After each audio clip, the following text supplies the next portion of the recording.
Well, hello, everybody. Welcome back to Cocktails and Rocktails with me, Notorious Groupie, Allison Rouse. And for those who don't know, I am the author of We've Got Tonight, The Life and Times of Notorious Groupie. And these ones too, these nice little mini books. You can get them down on Amazon. Link to my books, my merchandise, my Patreon. Cocktail or beer of the day is going to be down in that description. So go down like it's the back lounge of a tour bus in the 1980s. See some action. All right. And as always, I love to just always start by being so thankful for everybody here and all the friends, all the conversations, all the trust and love that is happening here, you guys. Truly, truly awesome for everybody that's been supporting me and just really, really, really making this journey worth every fucking second. Truly thank you from the bottom of my heart. I really, really can't thank you enough because it means the whole world to me. It's the whole reason I keep going and that I love this community. All right. So, in speaking of community, we are going to go back to my Vegas years. Oh, this is going to be a good one. And we're going to have Crazy Lisa with me. Oh, Crazy Lisa. You know it's going to have a fucking crazy ending if Crazy Lisa's in it. So, and the beer of the day, I am going to do a nice little Czechoslovakian Lev the Lion beer. I love this one. So, everybody, pop your tops, kick up your feet. My little bottle opener, my little sparkly A. Woohoo. All right. Woohoo. Hold on. Got to get in the right hand so I can pour right. Because, I don't give really great head using my left hand. It's always the right one. All right, everybody. Grab your right hands, Rosie and her three sisters. Kick up your feet, and let's have a little cocktails and rocktails, shall we? Cheers, big ears. Okay, so today's story it was during the Billboard Music Awards, like Bone Thugs and Harmony had Meet You at the Crossroads, Crossroads, Crossroads. That was out. Bobby Brown was around, Coolio. And this was, I believe, the first Billboard Music Awards ever, and the first one I know held in Las Vegas. So, and it was a really big deal, and, we had, I had passes and stuff to the after parties and everything, and Lisa, it had to be about 96, early 97, before April of 97, because that's when Cousin Amy came back to Vegas. But anyway, so we had decided to go out the night before the Billboard Music Awards and see who was wandering into town, and where do we go? As usual, the Hard Rock Hotel. Because I do mean, when in Vegas, that's where everybody was. Even everybody for the Billboard Music Awards. Like, there was, what's that girl? She's saying, I'm a bitch, I'm a liar. Meredith something. She was there. Like, everybody who was nominated was checking into the Hard Rock. So we're standing at the center bar. Because if you've ever been to the Hard Rock Hotel, and I'll put up pictures right here. The center bar was at the center, like it was one big circle. So there was a center bar with the world at the top, and you could go around this whole center bar, and then the casino down on the floor was a couple steps down, and then back up to where the front door and the elevators to the hotel and stuff were. Anyway, so you could stand at the center bar and just have a bird's eye view of it, everything. So Lisa and I were just kind of hanging out, seeing who was checking in. We're like, oh, cool, Third Eye Blind. Whoever, I don't even remember everybody who it was. But we decided, it's time to take a bathroom break. Took our champagne glasses to Chattels, our favorite bartender, him and Jimmy. So we were like, we'll be right back. We're going to go take a powder nose break. On the way there, we run into the guys in Bone Thugs and Harmony. Cool. They're cool guys. They were just first time in Vegas as a band. This is exciting. They're up for an award. Really fucking cool guys. They're like, hey, what are you doing? We're like, we're just hanging out drinking. We live here. We just, having a night out. And they're like, cool, can we hang? We're like, yeah, sure. So somewhere between, we're like, we're just going to go to the bathroom. We'll be right back. So Crazy Lisa and she's kind of getting agitated because she had just moved out of her ex-boyfriend Ralph's house.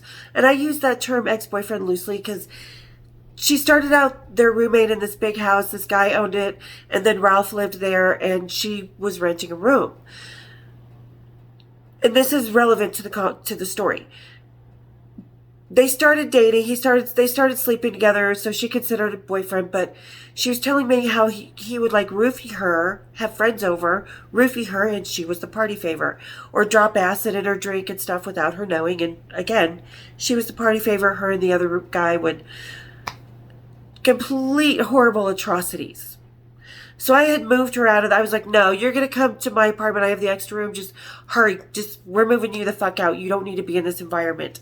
So she comes in, and we've been hanging out and stuff. And she's still kind of wanting to see Ralph. They're still talking. She's still kind of in love with him. She's got to let go of that on her own. So I'm just giving her the space. So this will come into play later this night. Anyway. So she and I go back to the center bar with the guys at Bone Thugs and Harmony. We're like, hey, Chattels. He cracks open a bottle of Dom. They're like, whoa, who the fuck are you? We're like, badass bitches. That's who we are. We keep the bands at this hotel. We keep them partying and spending money. So they love us at this hotel.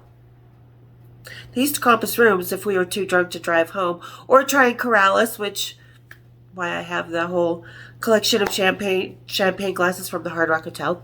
But anyway, so we're just, the guys in Bone Thugs and Harmony, they're just cool. We're just hanging out. This one guy's really liking Lisa, and Lisa's kind of digging on him. And, like I said, we're just hanging out, enjoying the company, having a good night. When on the way back to the center bar, we had run into Bobby Brown.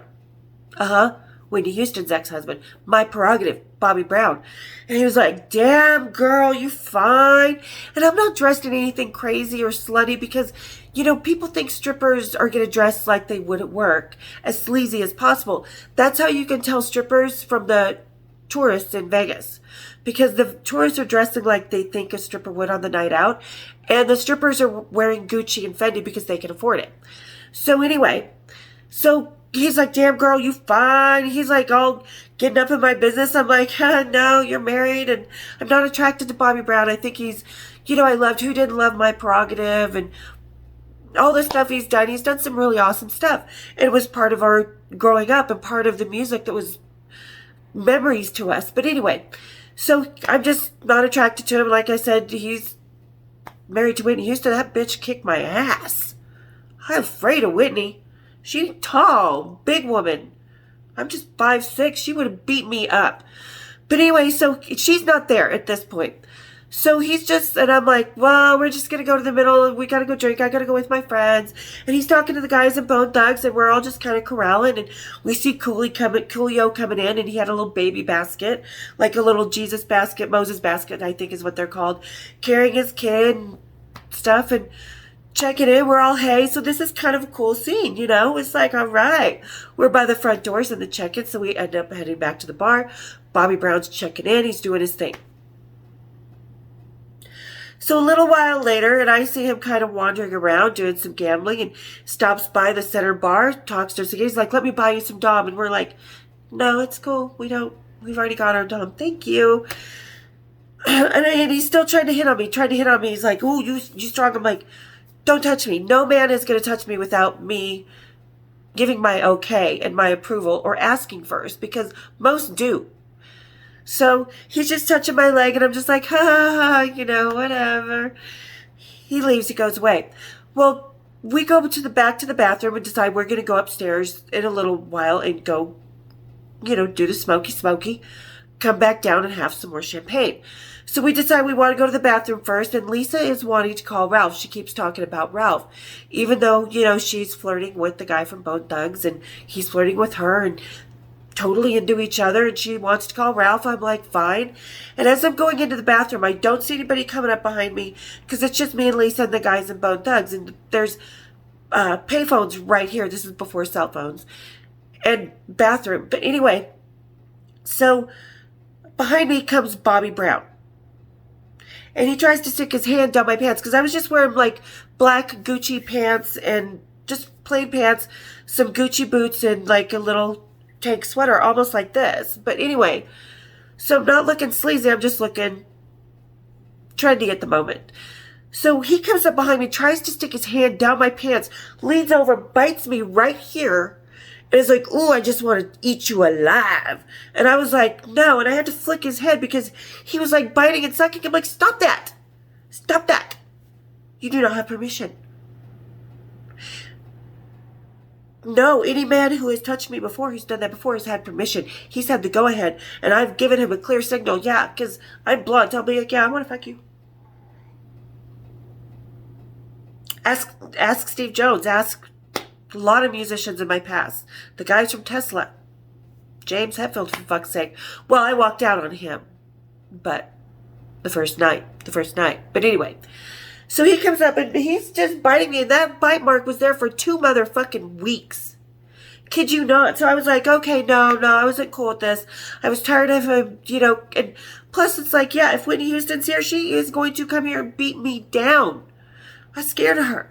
So, and this is in her cocaine days. That's what I'm saying, you never fuck with a coke addict because you never know when that coke rage can come through. Holy shit.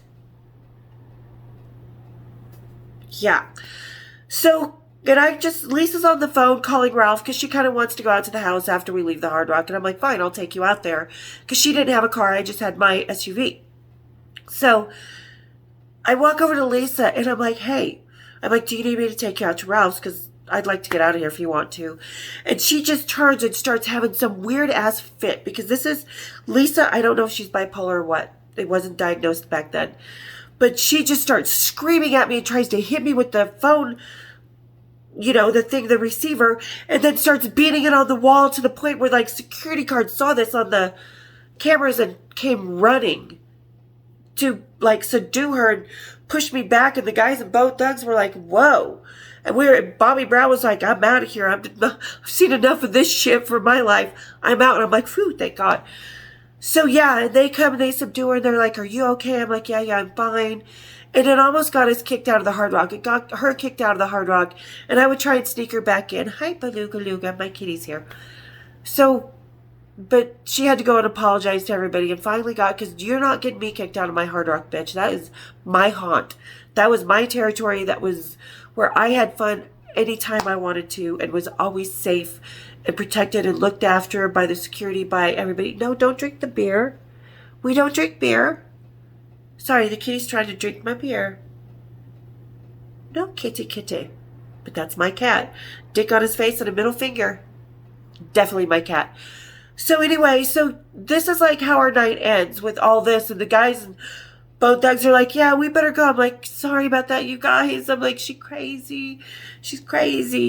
So we leave. I go home. Lisa, and our friendship ends. She moves out of the house. I've had enough. Knives in the walls, all kinds of shit going on. So I've had enough. She moves out of the house. Years later, years go by, and it's 2002, and it's after John has died. And within a couple weeks of me doing the tabloid I did to keep them off of my family and to stop bothering John's family and stuff. But so this is, and Bobby Brown, I just got the hell out of the Hard Rock that night. But anyway, like I said, it's years later. It's 2002. There's a huge club opening. There's all kinds of people that are going to be there. Big names. Whitney Houston and Bobby Brown. Shit. So Cousin Amy and I, her boyfriend, who happened to be the grandson of Rosenthal, who is the Robert De Niro character in Casino, and the mayor of Vegas, Oscar Goodman, played himself, the mob lawyer. But anyway, so it's that kind of crowd that's there tonight. So we're, a big Vegas crowd, and Whitney Houston and Bobby Brown, and there was a couple other, I think maybe even Paris Hilton, because she was big at the time. So we go to this big club opening. We're looking great. We're having a good time. My best friend keeps introducing me. This is a chick that was with the guy from The Who. This is my friend Allison. She was with the guy from and I was kind of getting a little irritated, but she didn't mean it malicious. My best friend she has always had my back. She's badass. But so, yeah, and then we go in the VIP room because we're part of the VIP. We've got our thingies. So we go into this private VIP room because there's all these different rooms in this new club. And I walk in and I'll be damned, there's Whitney and Bobby. And if they didn't look coked up, I'm telling you, they were sweating it. They were sweating it. You could tell there was tension between them. And I don't know. hold on, why are you trying to open the door? Never a dull moment. So there's Whitney and Bobby, and I don't think he recognized me. He kept looking at me. I mean, like I said, it'd been years, and it took 2 weeks for that damn bite mark to get off my arm. Like, the general manager of my club, Jack, thought someone was abusing me in some way, which, no, it was just Bobby Brown flirting. But yeah, ran into him later, and we were going to the VIP room, and I just happened to be walking up to the bar, and Whitney was walking up at the time, and like I said, she was profusely sweating. You could tell she was gritting her teeth, that cocaine grit going on and stuff. And she's like, hey. And I'm like, hey, how you doing? She's like, good. She's like, you get any weed? And I'm like, yeah, I've got a couple of joints in my purse. You want one? She's like, oh, I would love it. She's like, oh my God, I would so love it. So I grabbed a joint out because I never leave the house when I'm going to party without a couple of joints in my purse.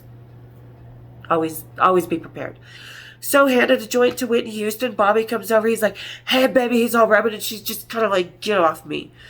They had had enough of each other by then because, like I said, this is 2002.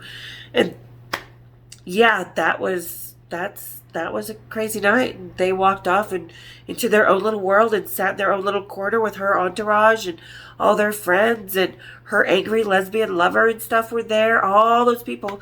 And they just sat in their own little night, gritting teeth, doing coke under the table the rest of the night. And Bobby didn't look at me. Like I said, I don't know if he recognized me, but wow, I met Whitney Houston too. Vegas, man. I'm telling you, Vegas, and you know the right people, get you into the right places. When you live there, you know the right people. You can meet anybody. So, yeah, that's my Bobby Brown, Whitney Houston, big old story, getting kicked out of the Hard Rock, which I wasn't, but we were fine after we talked to the head guy of the hotel. Plus, I knew Peter Morton at the time, who owned it. So I just called Peter, was like, hey. So there we are. But so there you go. There's my little Bobby Brown, Whitney Houston story. Another lovely night in Vegas. Just another night in Vegas as usual. So hope you guys enjoyed that. Hope you guys are really enjoying the channel. And welcome to everybody new that's having fun with this. That's discovering that groupie isn't just a photo op or a 12-year-old fur-collared, rose-colored glasses bullshit story. It's not Almost Famous. It's not Rockstar. It's a real fucking group of friends who are a second family. Because you have your family at home, you have your family on the road. So I'm glad you guys are seeing a whole new perspective. It excites me to be able to bring this to you guys. So thank you so much to all the newcomers. You really, really are rocking it.